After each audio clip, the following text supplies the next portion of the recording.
阿丽，你在干嘛？《三字经》，方舟让你写的。市集市集，你就应该好好学学这个嘛。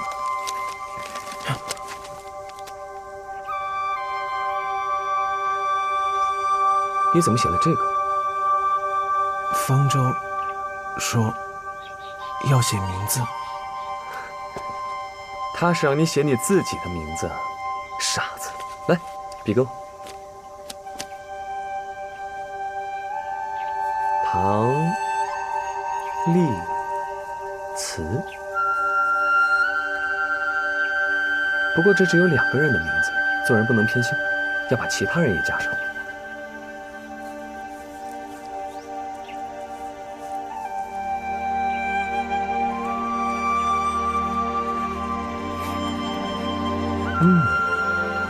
小付，来，快点，手给我。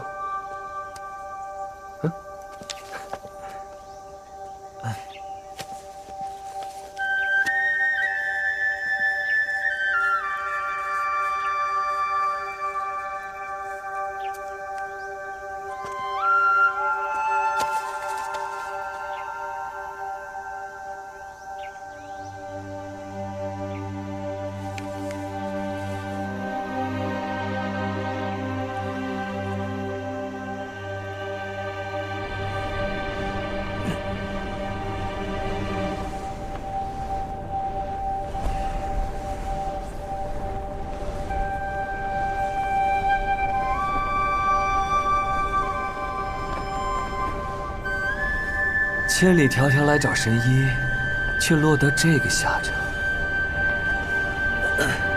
怎么，从我这骗不走另一半往生谱？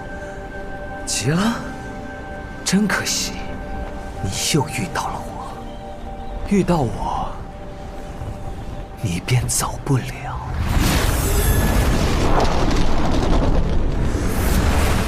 此处有结界，你我的功力都发挥不到30%。方才也是因为你坠入了此处的结界，飘红重灵才会从你身上脱落。你现在杀不了我，只能在这里听我说。听你说那些鬼话，鬼话你也得听着。如果不是因为你，我根本不会落下来。你是在说是我害了你？刘烨，你当真以为我们7年的友情是我一日一日伪装出来的？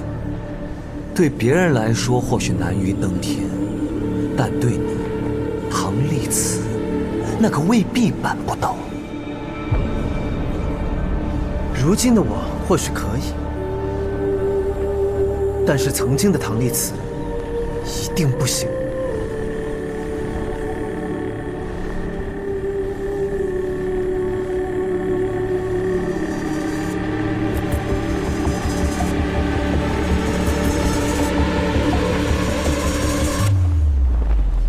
此处罡风不断，深渊之下必有风眼。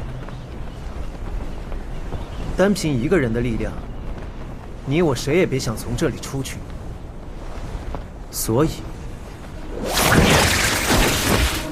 你又要耍什么花样？我游入风眼，以敌音音波将之堵住，暂且阻断罡风。如果运气好的话，这股吸力就会停止，你就可以上去。这能行得通？不知道，但只能这样试一试。风眼只能堵住一瞬，到时你我的动作都要快。飘红重灵以内力贯周，最长能延伸至50丈。我堵住风眼之后，便会震动红灵，届时你便以相同的力道震动红灵的另一端，以此相合之力震荡崖顶，再借阴杀功的反震之力从此处脱身，也将我拉出来。要不要我重复一遍，你听听自己在说什么？不用，我有伤在身，只能发动1次阴杀，你自己把握时机。等等！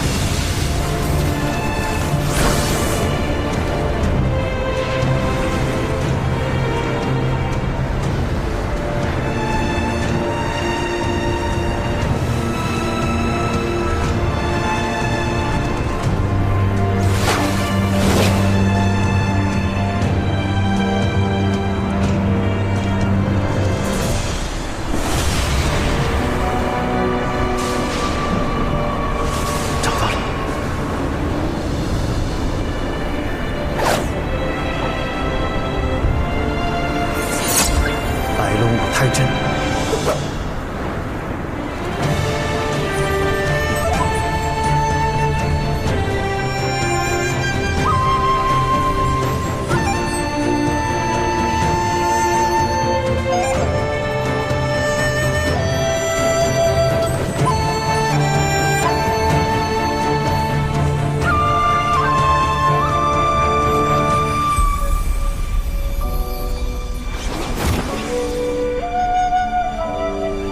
鼎盛虚弱，他竟然伤得这么重。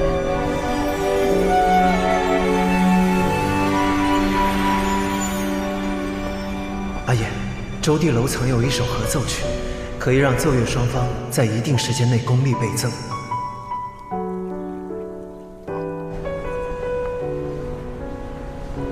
信任，只要彼此信任，就能功力倍增的曲子。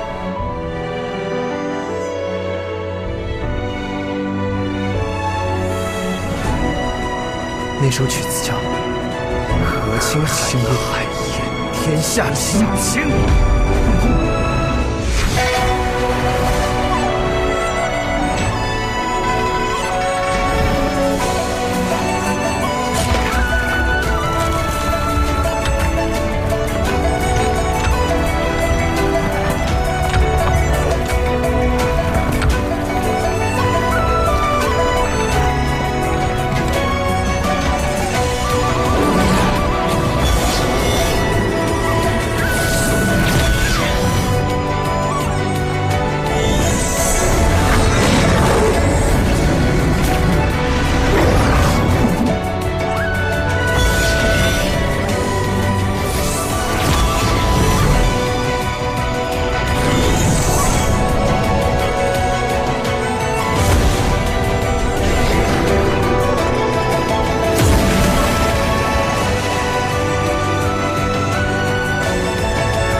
半月后在周地楼等我。特里斯，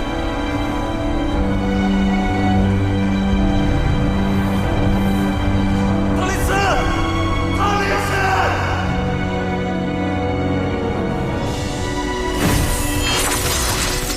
站住！今天没时间陪你玩，滚蛋！唐丽慈呢？我也想知道他在哪里。对，周地楼。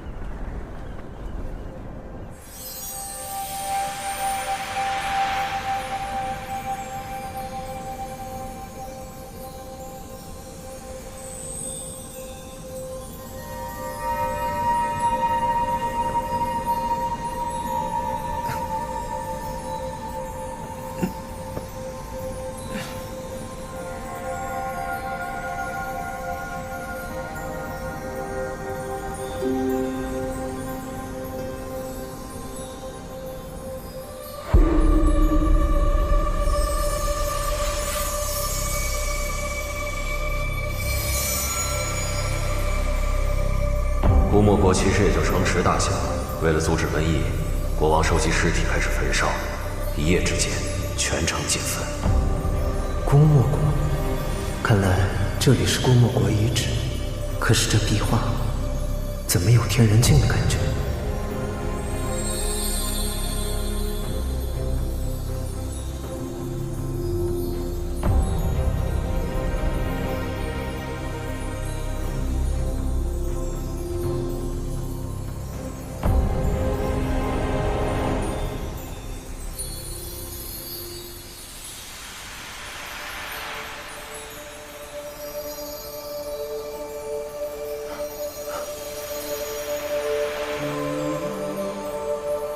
50多年前，我破碎虚空，离开了天人境，却被存活于虚空交界的驼龙攻击，受了很重的伤。仓促之中，我降落于神州的姑墨国，也就是在这里，我遇见了这个国家的公主。谁在那儿？为什么躺在祭坛上？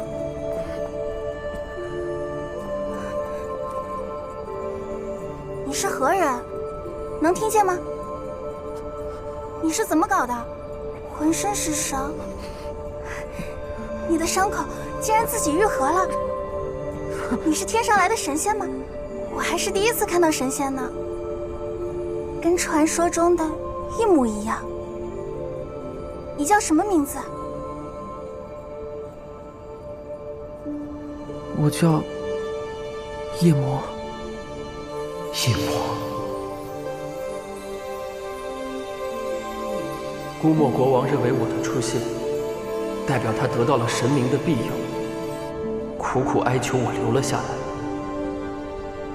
西亚公主一直陪着我，并告诉我很多神州的事情。这是我最开心的一段时光，开心到几乎忘了自己为什么要来到这里。这是姑墨国历代相传的神器，据说也是天上掉下来的，送给你做个信物吧。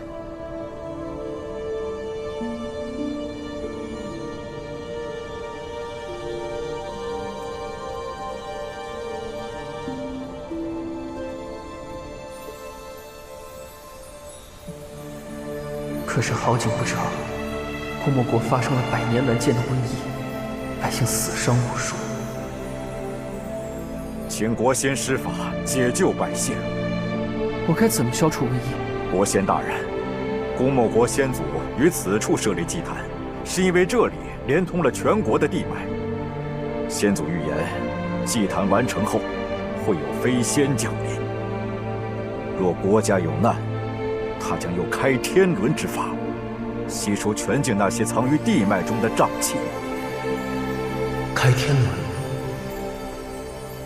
通过此祭坛引导地脉之气，经大人自愈之体，涤清瘴气。我当时有点疑惑，国王竟然知晓天人境的秘传功法。但是我一心想着救人，并没有考虑太多。后来我才知道，他想要的其实是另外一个东西。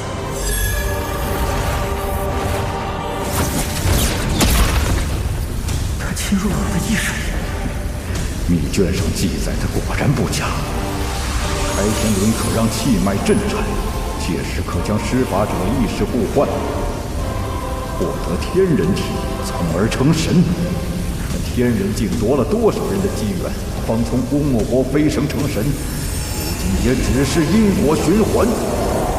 如今瘟疫肆虐，你这样做，那些百姓怎么办？你太天真了，瘟疫是假的，所有人都在骗。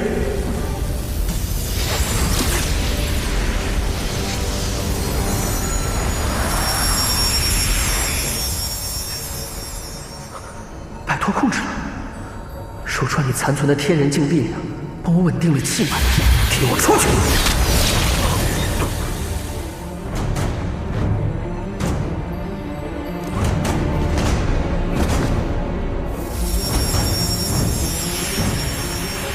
我是带人杀了国王，快抓住他！抓住他！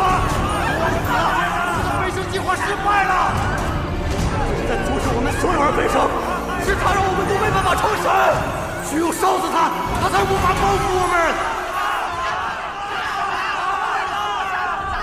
大火烧了3天3夜，我的躯体溃烂又愈合。这一刻，我明白，天人境以外的地方，充满了毫无价值、低等又愚蠢的生灵，他们就不应该存在。唯有杀戮，方能将他们彻底净化，成就慈悲。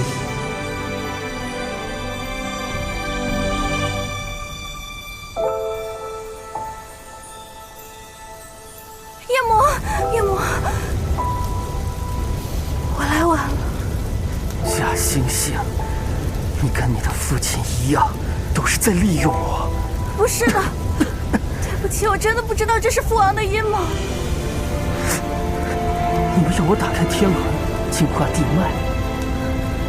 好呀，我知道该怎么做了。需要被净化的不是瘟疫，而是他们的罪孽。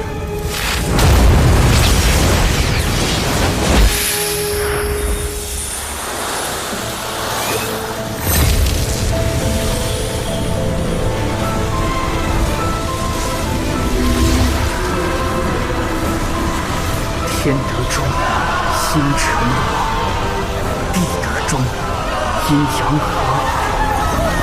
今后我就叫一阙阴阳。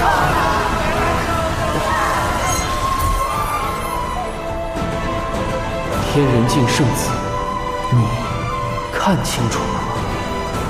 总有一天，你也需要做出选择，就像当年的我一样。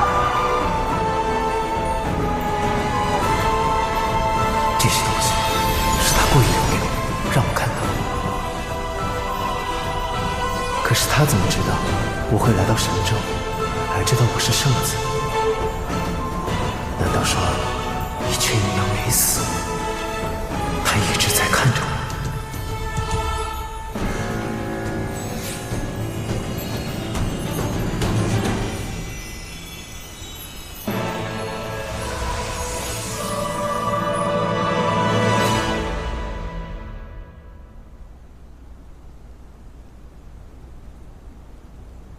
没想到这孩子竟然真的把服下一帖取回来了。这药倒是取回来了，病人不见了，唐狐狸到底去哪儿了？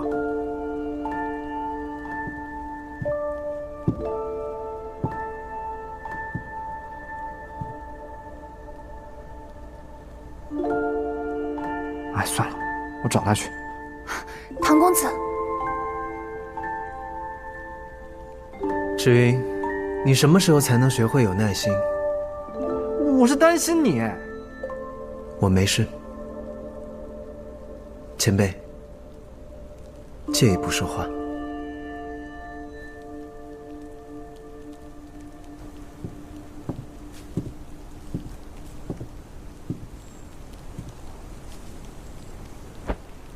敢问前辈，和一阙阴阳是何关系？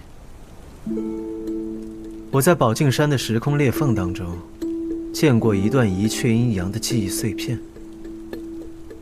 前辈见过一阙阴阳？我是西雅公主的贴身侍女。让唐某猜一猜，先前前辈还对唐某有所隐瞒，而现在却又毫不避讳。天人境，这是什么地方？我没听过。是因为你原本想把我困在宝镜山的时空裂缝里，但没想到我却回来了。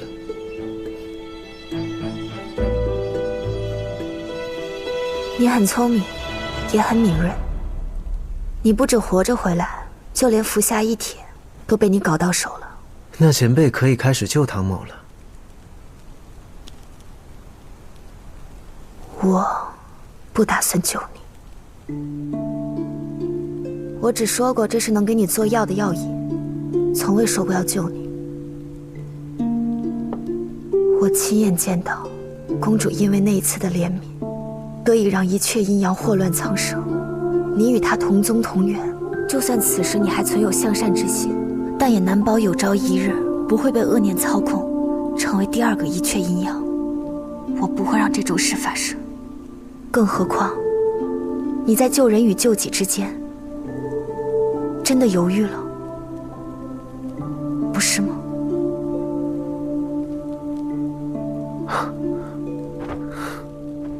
没想到，这世道能荒谬到一个人想要救自己的性命，竟是错的。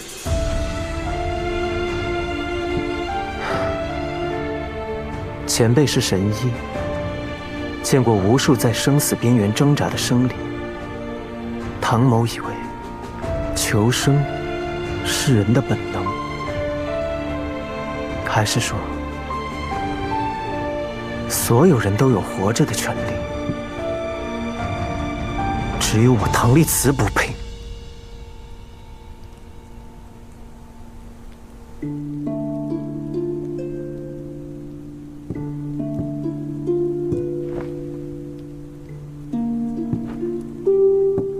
不止前辈一人，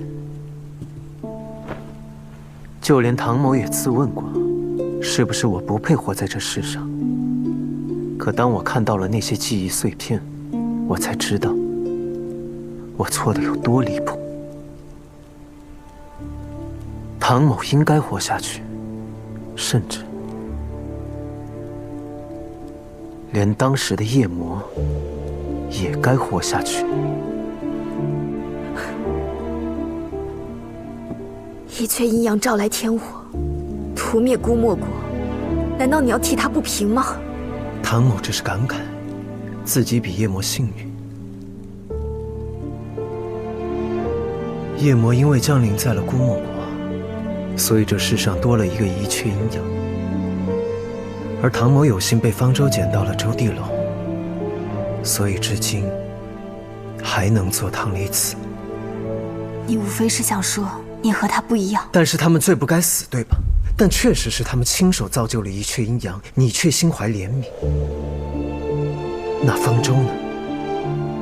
你什么意思？前辈，即使你现在仍然认为唐离慈该死，可方舟的心经现在就在我腹中。你若是杀我，那就是杀这天下第一的君子。七贤正阴，方舟。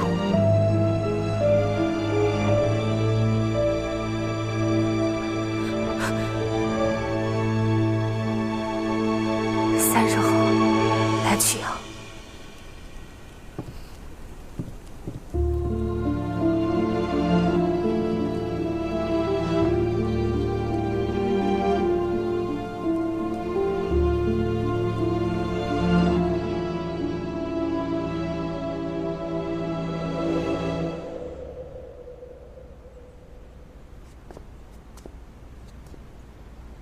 钟女侠，请。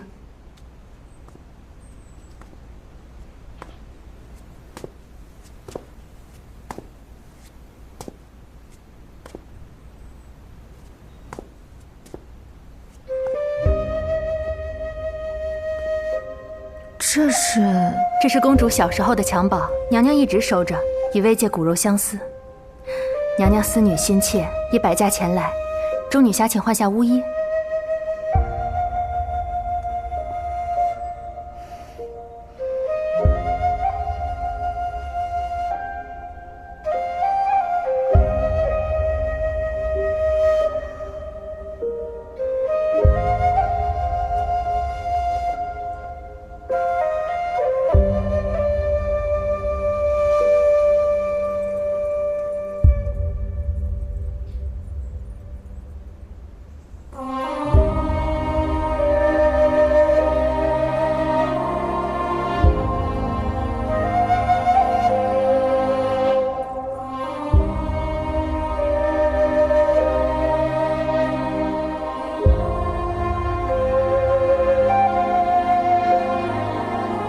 宫女姐姐，这些饰品，这些全部都是用来给我梳妆的吗？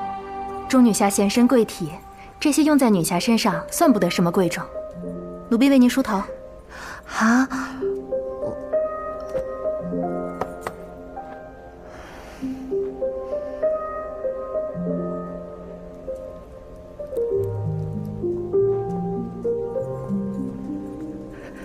皇后娘娘。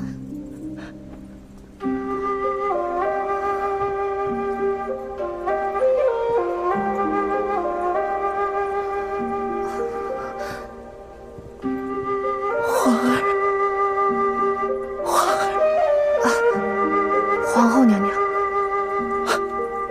皇儿，为娘终于找到你了，为娘好想你啊！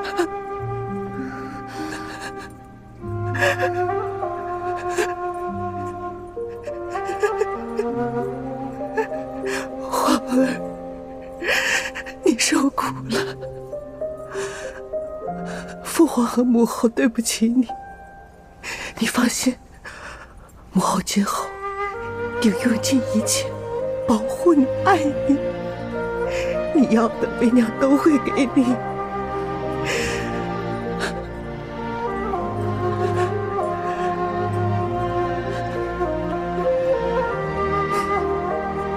母亲，好孩子。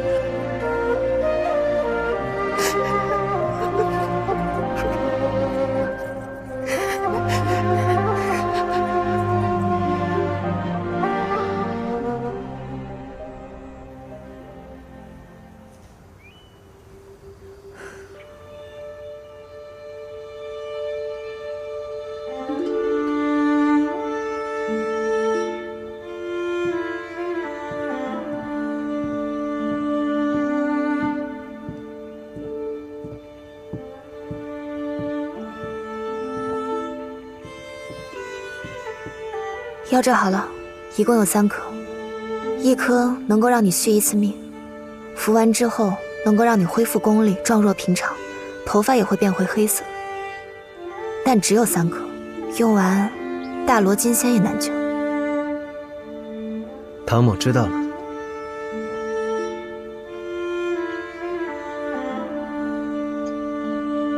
我还有个条件。前辈请说。我要跟你回中原见会，我的病人，我必须得看着。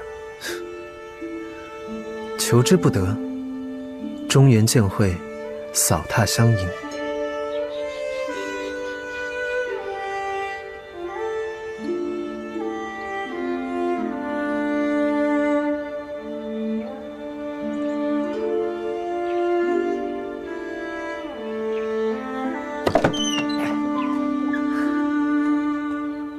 我回来了，快来人，迎接本山人。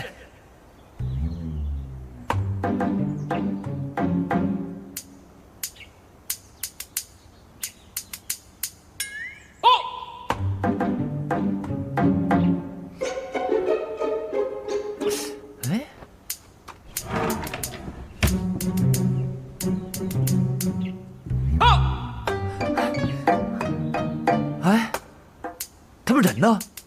人呢？啊！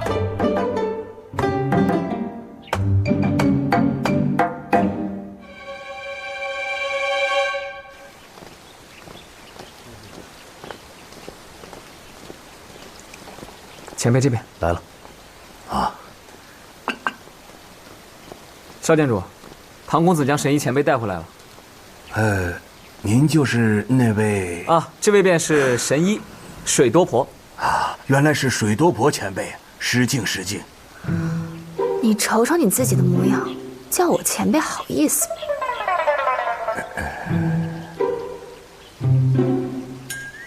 哎，行了，你腿这个鬼样子就别行这些虚礼，快坐下吧。啊，坐吧，坐吧。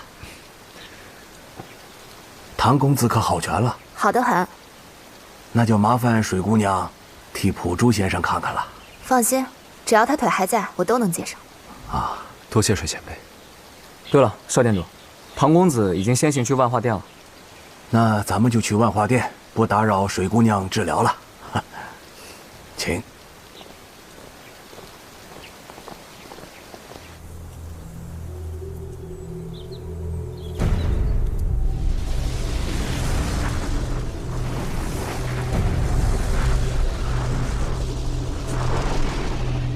刘烨，我先用红绫送你上去，否则我们2人都得交代在这里。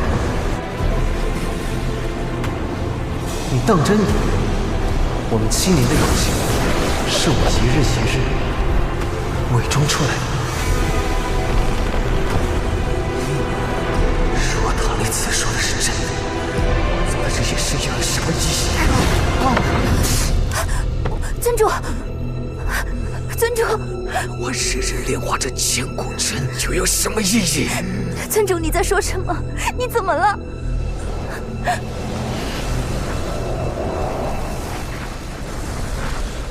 在你们去寻找水多婆前辈的这几天，我我们查到风流殿背后之人，就叫鬼牡丹。什么意思？你知道？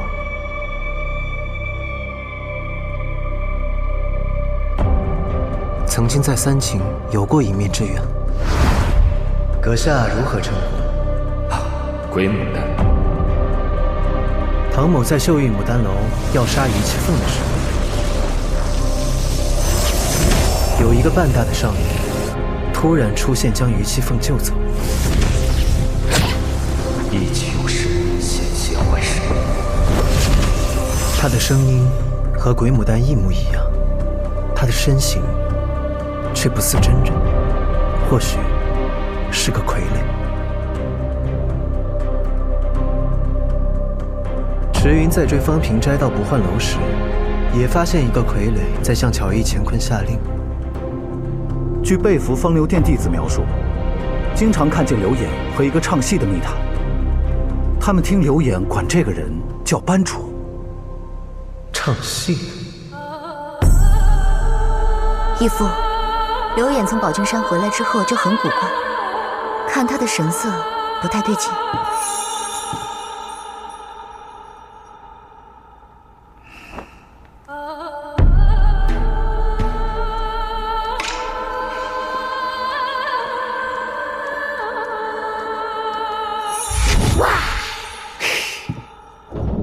笑到没？没有。不好玩。柳远要走了。他为什么突然要走？他想躲开我的监视。他为什么要躲开你的监视？他在盘算什么？每次跟唐丽慈见面，他会变得更古怪一些。看来我的计划得提前了。方平斋要的东西我造好了。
请中原剑会剑主邵延平、客尊唐丽慈接旨。唐丽慈、邵延平接旨。应天命，承圣典，帝诏：帝女琅琊公主，因乱颠沛，明珠蒙尘，幸赖天佑帝眷，得中原剑会群侠相助，使得天伦重聚。中原剑会剑主邵延平教育帝女齐心劬劳，今赐黄金500两，明珠1壶，入朝不拜，剑履上殿，赐号帝女师。万窍斋主唐丽慈救助帝女，封为凤翼郎。谢受龙恩。邵建卓，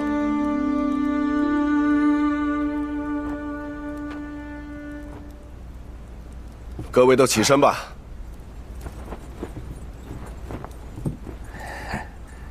邵建卓，是。这回圣上寻回爱女，龙颜大悦，对剑会嘉赏乃是特例呀。你也知道，根据约定，朝廷江湖两不赦。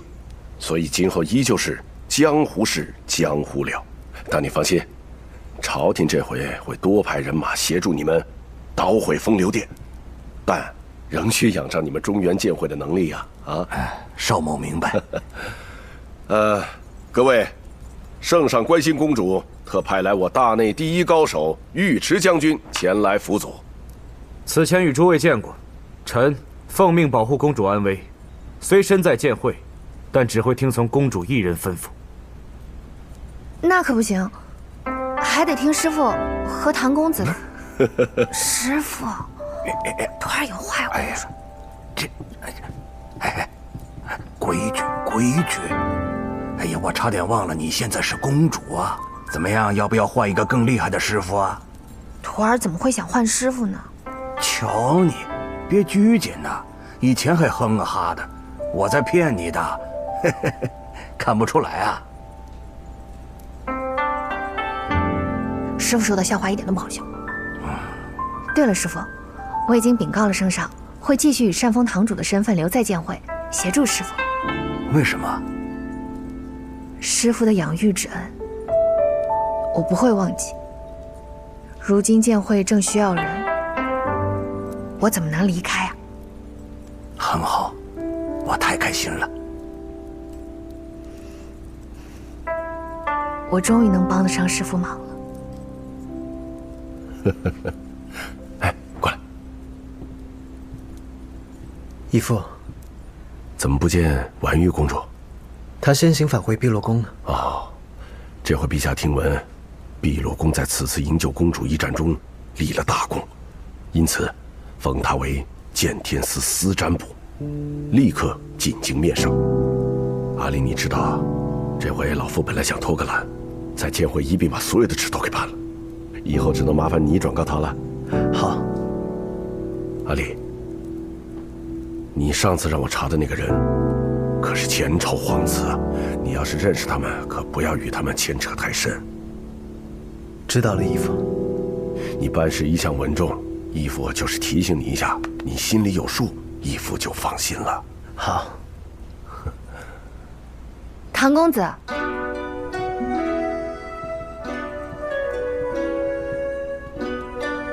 多谢你。若不是你给国丈写信，我怎会被母后寻回，成为公主？公主言重了。唐公子不必得意。说实话，寻回皇室血脉，本就是草民应尽之责。唐某真心替你感到开心。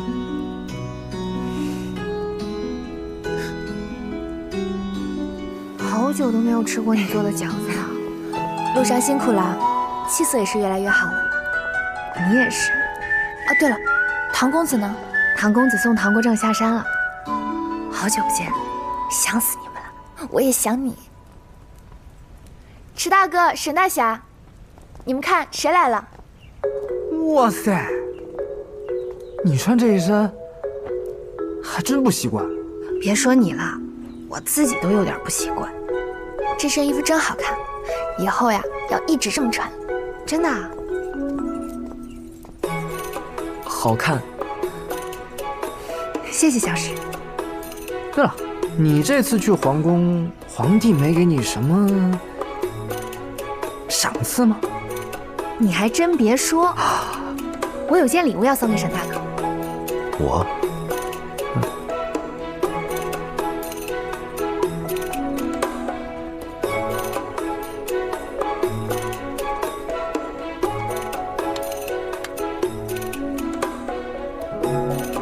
紫青玉。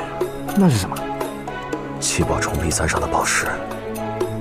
我知道沈大哥这些年来一直在找他，恰巧呢，听说他于前年收归于宫中，所以便向父皇讨来了。谢谢，公主有心了。客气了。老沈好福气啊！这种重宝，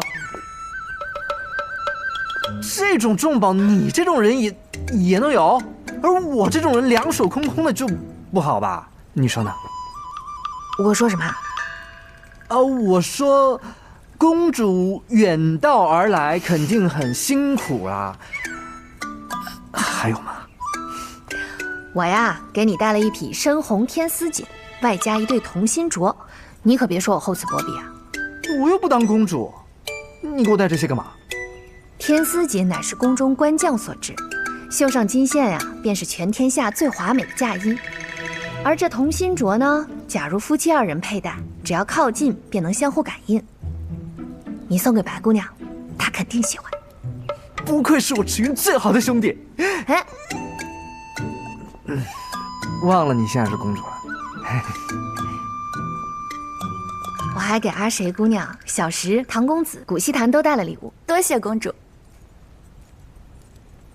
古希檀呢？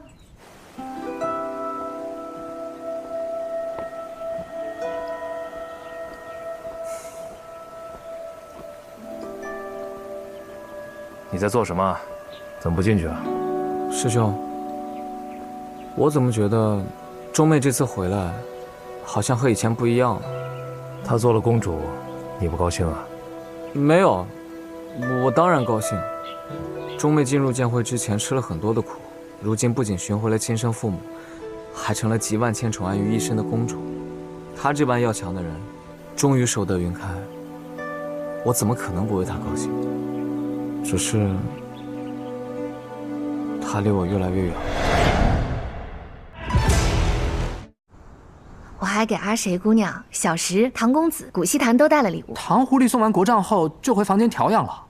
公主，你要不先交给我保管？别叫我公主了，我虽然封了公主，但我从小都在剑会长大，只有跟大家在一起的时候才是最自在的时候。这才是我的家。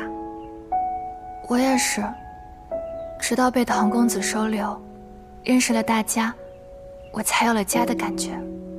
拿回来！你追我干什么？仙灵草是用来煮汤的，不是拿来喂蛊的。你先让我拿来喂蛊吧。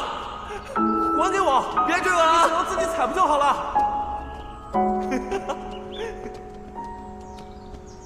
回来！你别追了！哎，好了，不说这些了。咱们几个加上糖狐狸，只要我们还在一块儿，这里就永远都是我们的家。他这般要强的人，终于守得云开，我怎么可能不为他高兴？只是他离我越来越远了。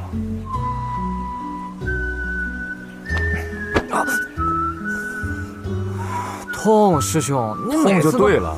大好少年就敢妄自菲薄，那你此生就这样了。我也没有，我就是好好说话，扭扭捏捏像个什么样子？你现在这个模样，才跟他就一个高一个低。你看看他们，除了唐丽慈，哪个又是身世显赫？他们像你这样了吗？是，她现在是公主，但她也是剑会的中女侠。你连个剑都练不好，好意思想这许多？更何况，若她真是因此与你疏远，那这样的人，你又何必费心去追求呢？对啊，谢谢师兄。很好，去吧。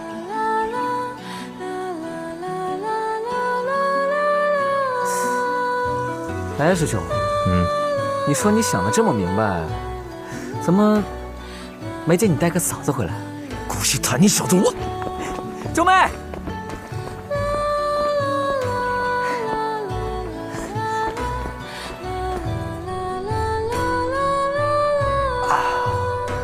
不是我说啊，阿谁今晚做的饭真好吃，撑死我了，快！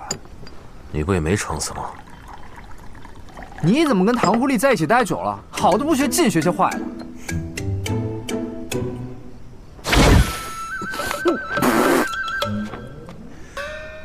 小狐狸不在啊？他去送国账了，还没回来，大概又偷闲去了。不是前辈，不是我说你啊，你不能仗着我曾经崇拜过你，你就这么神出鬼没的来，这种都少跟我来这套啊！你前辈我现在正在气头上呢，我好不容易去趟保定山，你们一个人都不在。连老太婆都不见了。说谁老太婆呢？谁应谁就是了。你哎，不至于。雪芙呢？雪芙这么小啊，我倒要看看是什么值钱宝贝。鸡呀！哦，我的小乖乖雪芙。等等，雪芙是只鸡呀！什么鸡呀？它是雪芙。雪芙不就是只鸡啊？雪芙不是鸡，雪芙是雪芙。老沈，你这……雪芙不是鸡，雪芙是雪芙。看。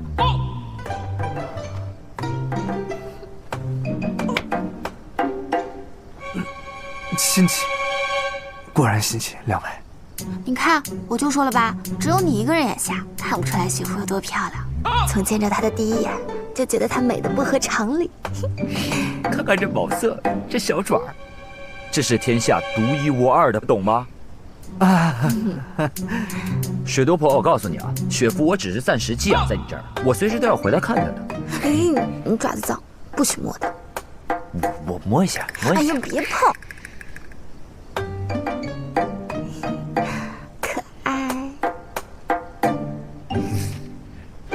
这我没看出来，可爱。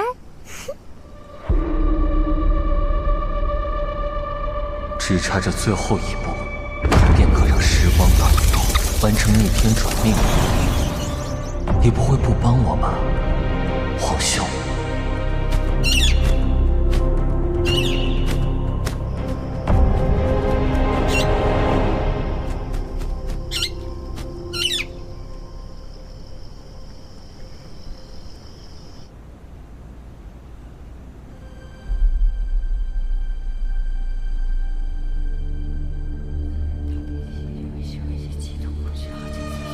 你是前朝太子，的确阴阳之乱是我父皇宠信奸人而起，我虽身为太子，却没能阻止父皇，只能眼睁睁地看着生灵涂炭。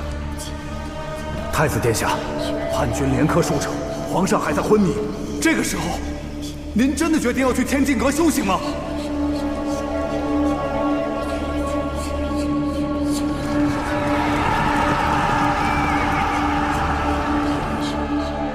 ？10万条人命，我也救赎不了，因此不如去天境阁修行。在下是天下间还活着的人类最该死的一个，我若没死，别人就更不该死；我若不能原谅别人，就更不能原谅自己。那我可得和先生约好，我们相互保守秘密。先生不告诉别人我的秘密，我也不告知别人先生的身份。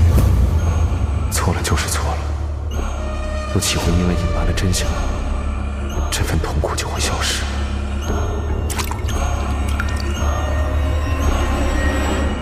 我告诉你们，这辽哥可真凉。他刚还说我是大聪明呢。你确定那不是骂你的吗？哎，怎么是骂我呀？怎么回事？就是指定是骂你。是啊。看什么呢？石少侠，谢谢。这鸟有什么玄乎的？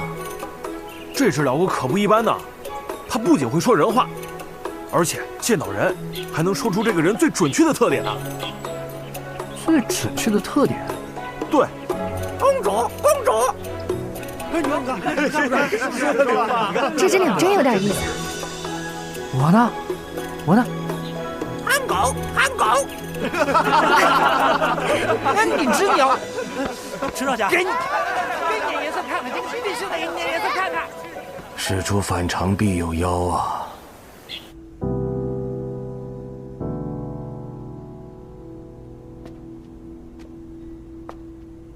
普珠先生的腿伤已经好了，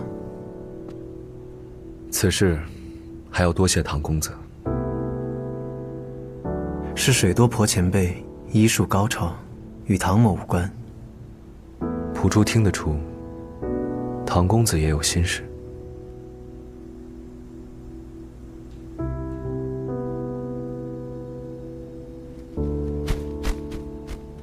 太子。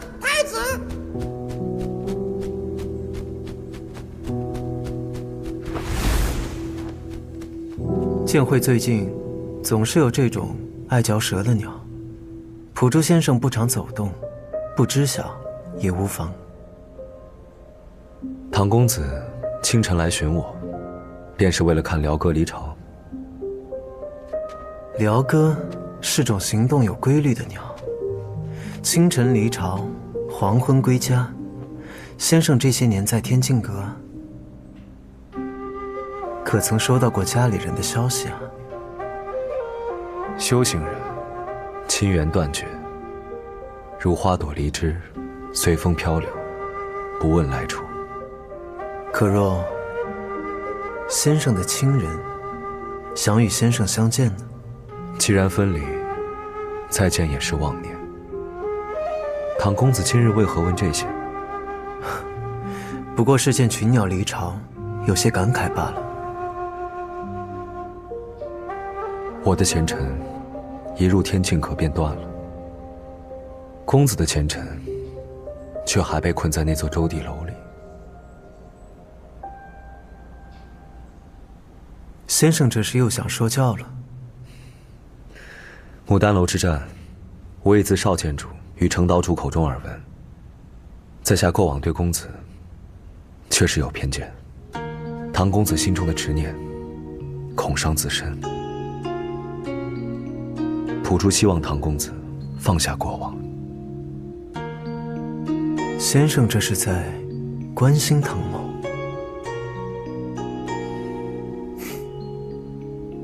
但或许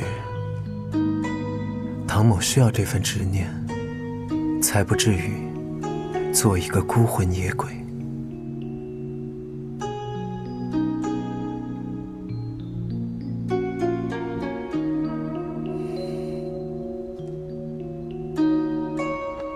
在下的伤已经好了，今日正要下山，带领剑会弟子继续追查风流殿新增据点线索，及时清剿。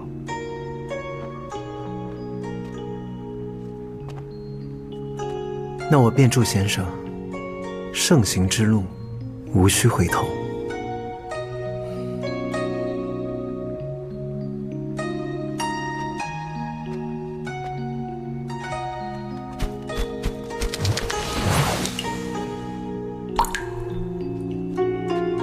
唐公子，无事，先生下山吧。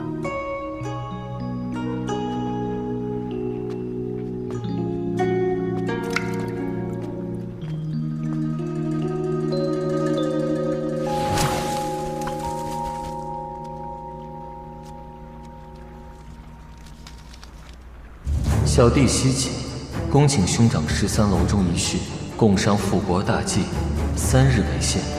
兄长过期不至，小弟便将兄长尊贵身份昭告天下。13楼亦将与兄长共荣荣，西景敬上。不仅要昭告普珠先生前朝身份，还要将普珠先生与13楼扯上干系。唉，方楼主呀，方楼主，你还真是学不安分。复国，你这可是要拉着普珠先生谋反。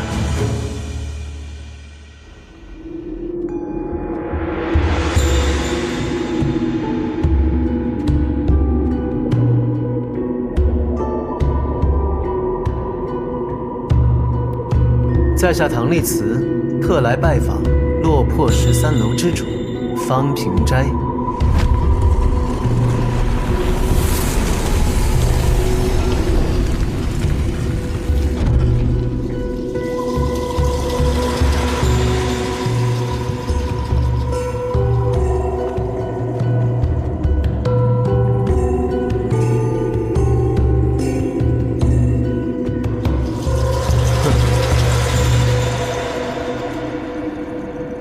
唐公子，我没记错的话，信是要给普珠先生的吧？普珠先生，他不想见你。那真是太不公平了。唐公子对方某弃如敝屣，却对在下的兄长前朝太子柴宗训，也是如今那高高在上天境阁的普珠先生关照有加，为他独闯13楼。你这样，方某可是要吃醋的呀。唐某第一次闯楼时，便告诉过方楼主，太过于执着，可不是什么好事哦。难道像朴珠先生一样四大皆空，那就是好事吗？还是你真以为他四大皆空，万般放下？错，他那是没有脸面对狼藉的过去，他在逃避。他柴宗训若是真的问心无愧的话，何不敢来见我？他当年将叛军放入城内，将江山甩给了少不经事的我，自己却甩手离去。幸好那夜，我听从了旧臣的建议，走密道带走了国库宝藏，才建立了这落魄13楼豢养此事。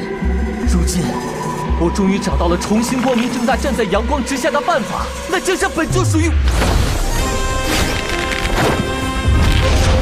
跪下！前朝余孽，你也不看看，在和谁说话？说吧，幕后指使是谁？你从一开始就知道我会往生谱，刘琰绝不会与你说这个。告诉你，定另有其人。这个人是谁？是不是鬼牡丹？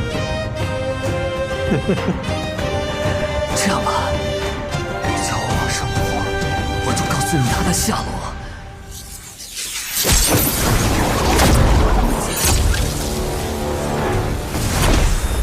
唐公子果然聪明。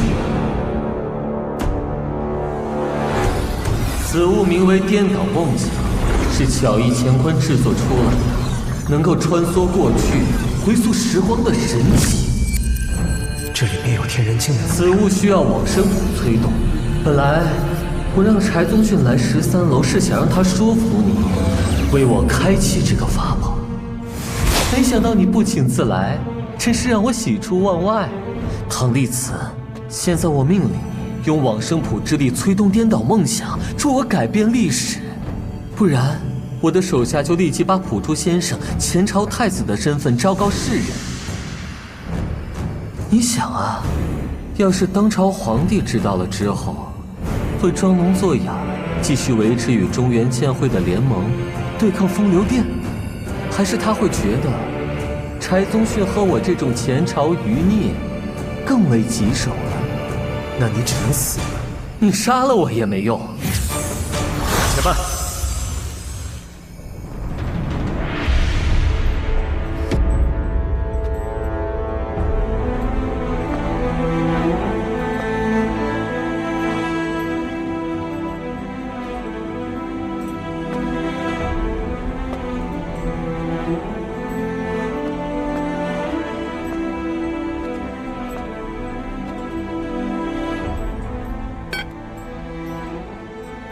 西姐，我随你进去，不入天境阁，与你和父皇并肩作战，这不是你想要的吗？这才是我哥！朴州先生，这是朴珠自己的业障，也是柴家的罪过。如果颠倒梦想是真的，那我就有机会重写历史。在变乱发生的那天担起责任，让百姓免于战火。看看如此选择，结局会不会有所改变吧？真的可以改变结局吗？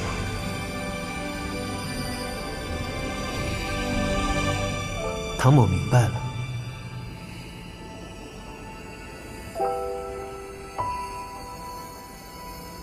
朴州先生，你自己的因果，便由你自己去解决吧。唐某会为你开启这个法器，送你回到过去。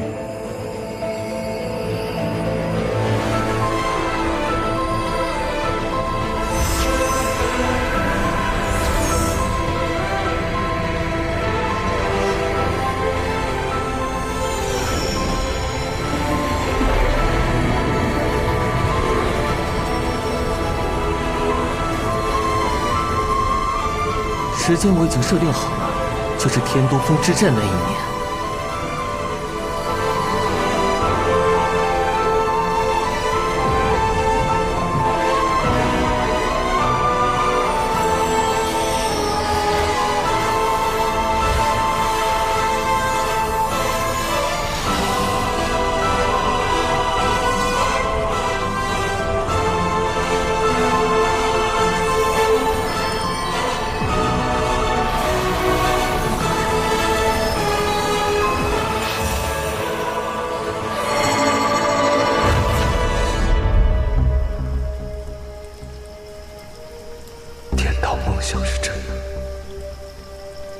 太子殿下，太子殿下，您不可在此时入天境阁呀！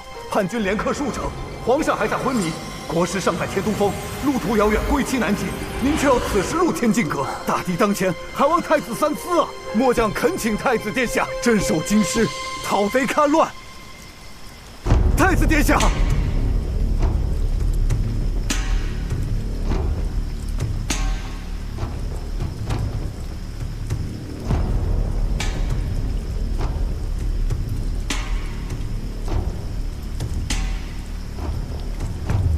皇兄，这些年我一直派遣13郎死士广收谍报，了解此战原委，究其事之本末。叛军主力位置，粮草藏匿地点，无迹洞悉。我们优势很大，足可一战。只要皇兄留下驻我手中皇城，牵制敌兵，我趁夜出击，逼敌兵封戍地腹地，烧起粮草，定能一战可敌。此计能否结束战事，减少伤亡？这些年，我每天都在推演此战，没有人比我更熟悉此战，也没有人比我更知道如何打赢此战。我向你保证，我绝不恋战，是战火不至，伤亡可减。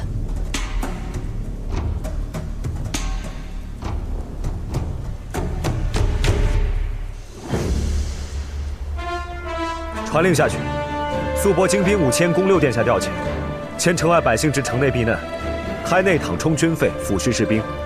对外放出消息，就说皇帝已醒，欲诛除奸佞，一阙阴阳，以正朝纲。若叛军弃暗投明，归顺王师，可既往不咎；若继续执迷不悟，必遭惩戒。同时集袭四方秦王之师，速赴国难，以安社稷。谨遵太子殿下谕令。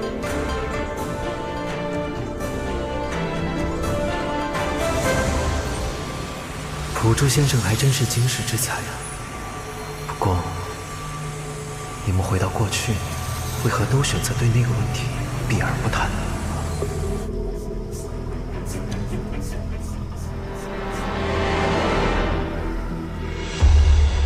少建主，前朝纷扰之际，一阙阴阳何以不远？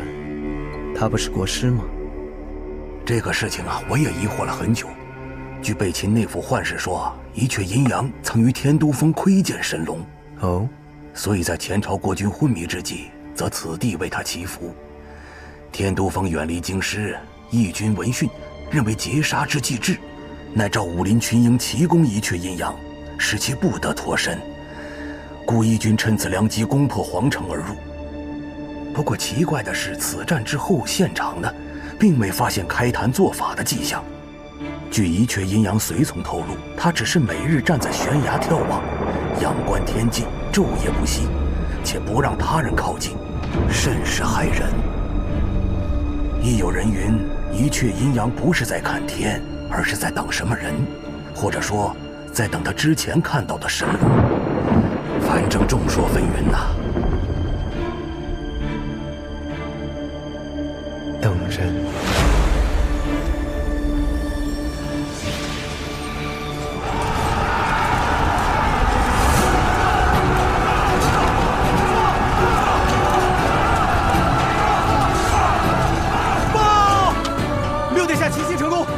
叛军的运粮港口，叛军撤出皇城，我们胜了。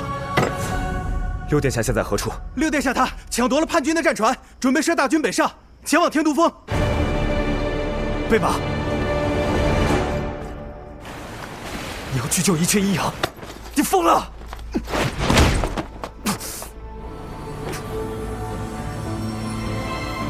你给我听好了，我推演过很多次，靠正常打法，我们根本不会赢。叛军只是暂时撤退，只有趁此机会夺取港口，派舰队直插天都峰，接回国师，才能扭转时局。不然凭你我的实力，回来多少次都是输。我告诉你，根据我的推演，接下来会发生什么？往生收。叛军进入，边军复起，镇压边军，建军又叛。为何没反应？相望岁时不息，依旧是生灵涂炭。无论怎么努力，最后都是亡国。照样会死很多人。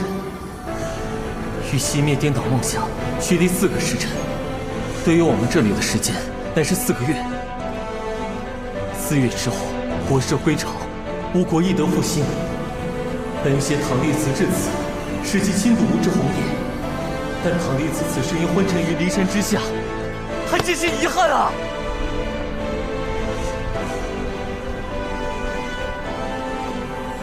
原来是这样。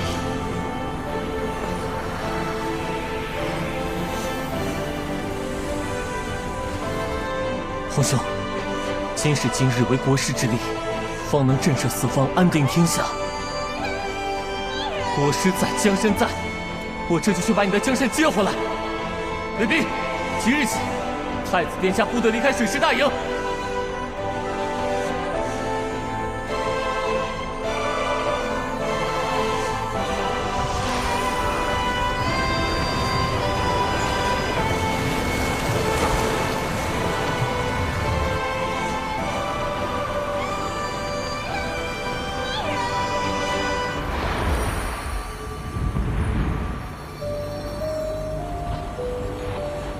一阙阴阳不是在看天，而是在等什么人，或者说，在等他之前看到的神龙。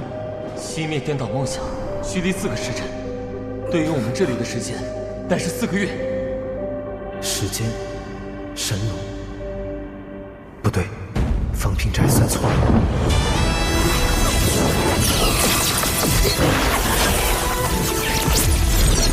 彼之所谓此刻，于颠倒梦想之中，才是半月之交。那时的我还没有来到神州，所以当时一阙阴阳看到的，是我正在与神龙搏斗，准备逃离天人境。若我也进入颠倒梦想，以我当时10场往生谱的功力，一定可以诛杀一阙阴阳。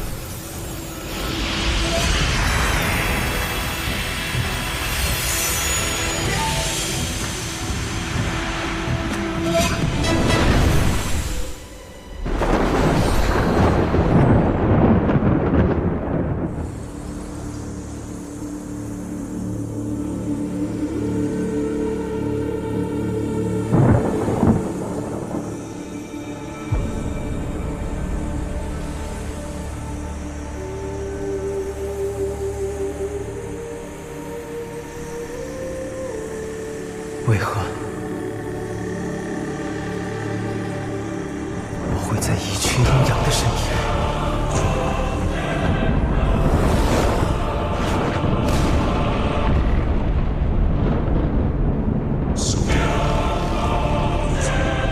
一阙阴阳，今日你别想离开这里。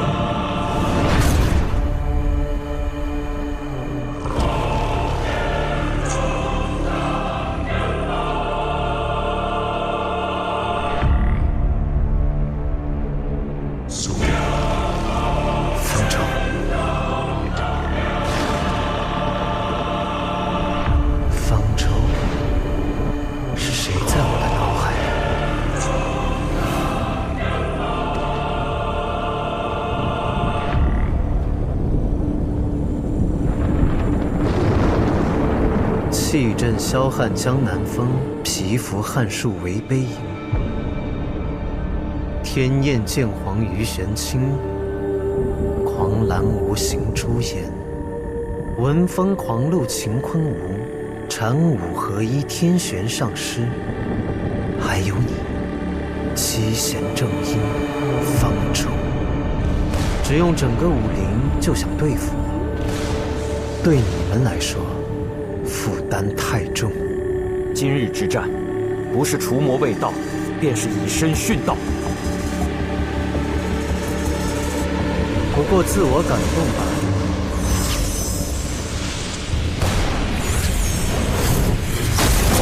第6天魔像，西晋。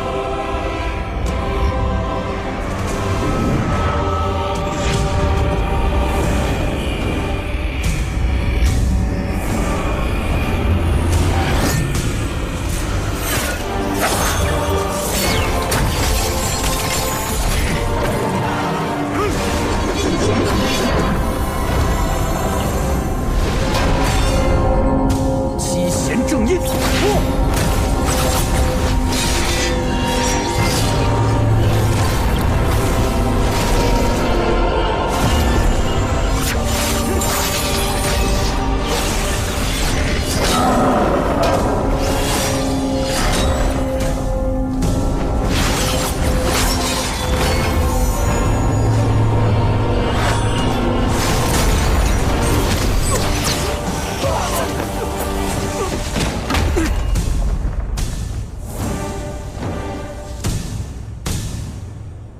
凡夫岂敢冒犯神躯？只需一掌，送你们归西。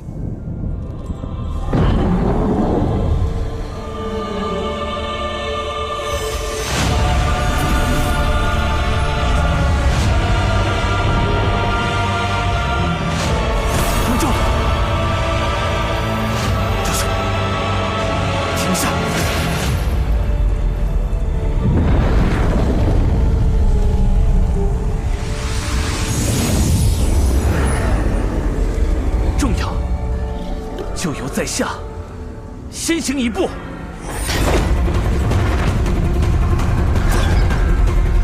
郭明诀，天照圣光，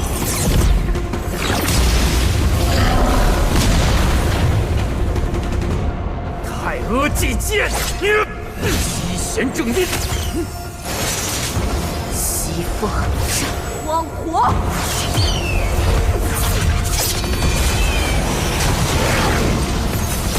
身伏天魔，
只要你活着，我就没有输。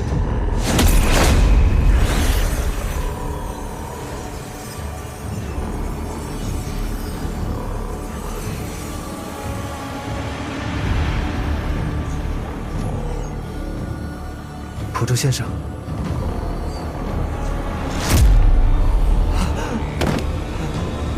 为什么？为什么？为什么？为什么？无恙吧？到底是哪一步走错了？哪一步？方楼主，梦该醒，你改变不了既定的过去。正如其名，颠倒梦想，那只是一段过去的梦境而已。过于执着于梦境，只是虚妄。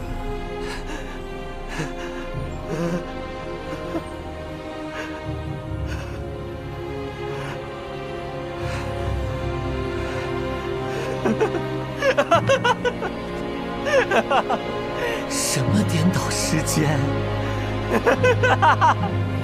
鬼不蛋，你骗我！啊！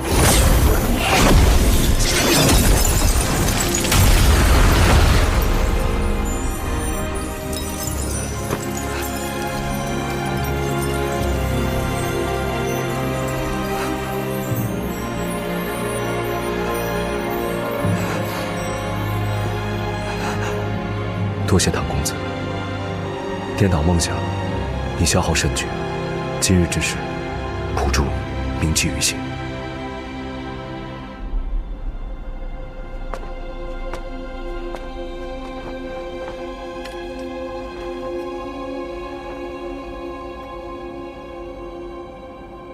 唐某也是想为自己寻找一个答案。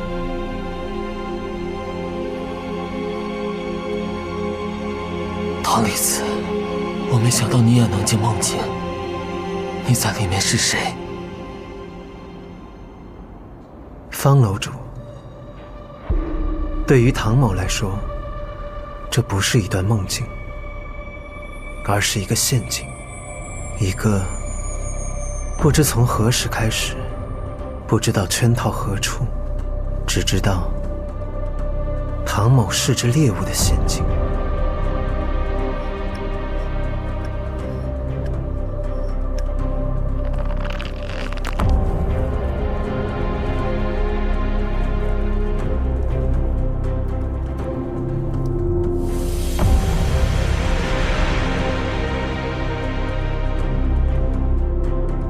唐某讨厌这种感觉。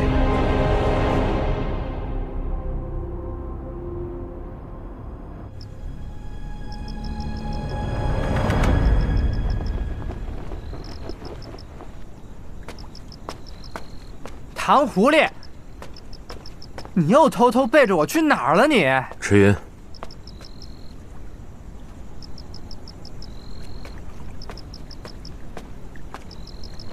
你在这站着干啥？他有心事，别打扰他。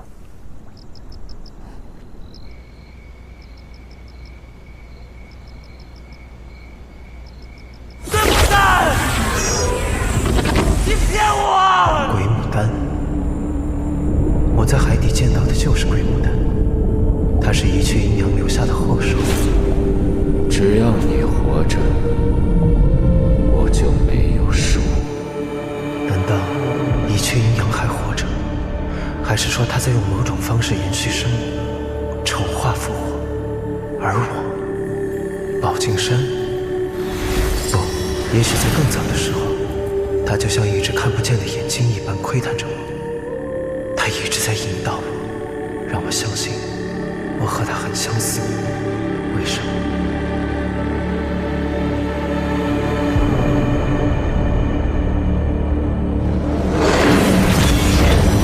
如今，他也是天人境所创造的最接近完美的天人体。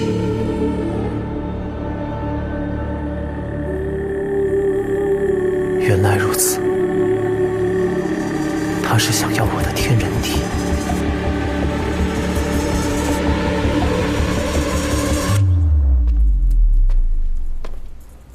哎，数日不见，你去了什么地方？去了趟落魄13楼，处理了一点小麻烦。哦，少建筑，一雀阴阳，他没死。啊？天都峰7大高手，再加上他受的伤，怎么有可能活下去啊？少建筑别忘了，一雀阴阳与唐某同宗同源，他也拥有与唐某同样的体质。哎呀，糟了！不过，他虽没死，却也不算活着。何解？复活是需要躯体的，只要没有躯体，他就不算复活。什么意思啊？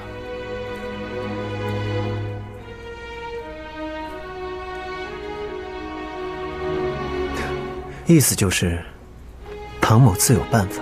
你还不如现在告诉我呢。少建筑啊，你想知道的一切，日后自会有人告诉你。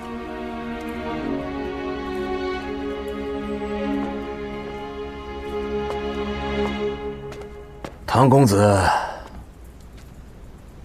我知道你一向素有主张，邵某不会多问。不过邵某希望，至少有那么一天，你能卸下心中束缚，做一回真正的唐丽慈。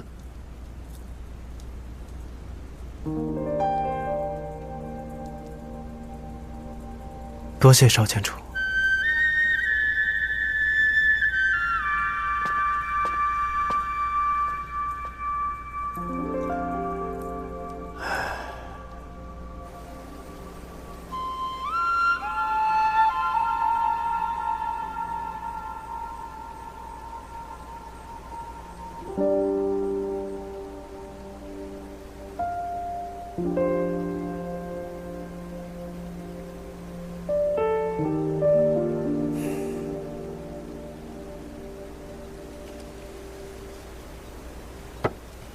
公子，这是谁的雕像？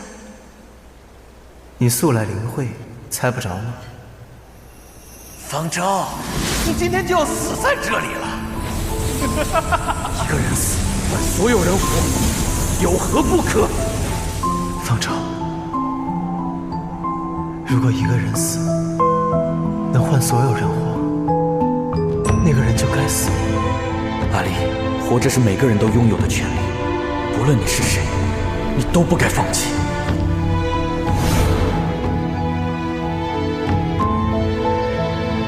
现在看来，方舟那个时候应该就已经知道我是一阙阴阳复活的关键了。当年我不明白，如今却也没有机会去问。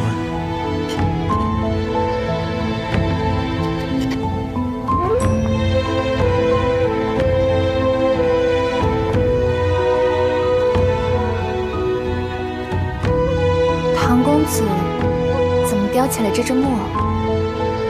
因为终于明白了他那时的想法。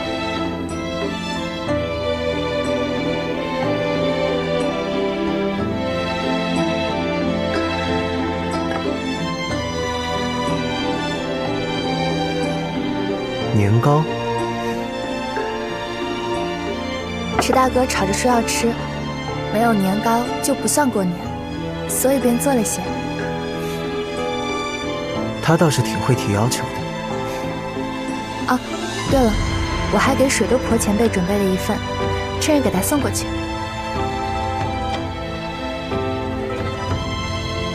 唐公子，我知道你一向素有主张，邵某不会多问。不过邵某希望，至少有那么一天，你能卸下心中束缚，做一回真正的唐丽子。那便在做那件事之前，做一日真正的唐丽子，为自己而活。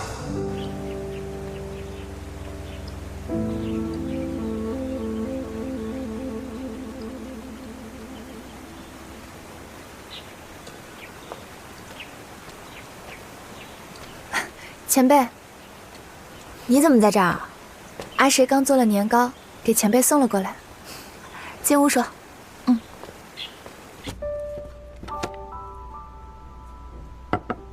前辈，尝尝。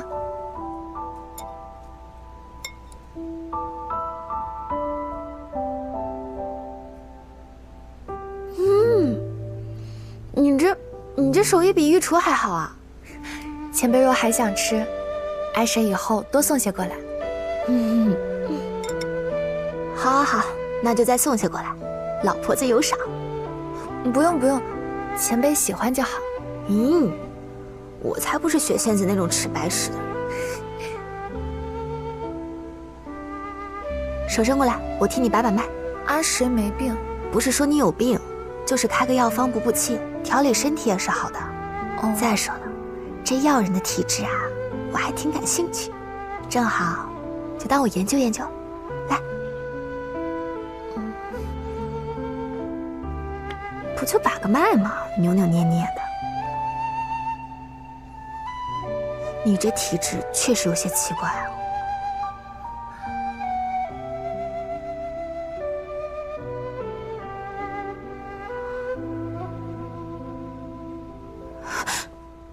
这是什么？前辈，要不还是算了。不好意思啊，我不是那个意思，只是我有点好奇，你是怎么活到现在的？啊？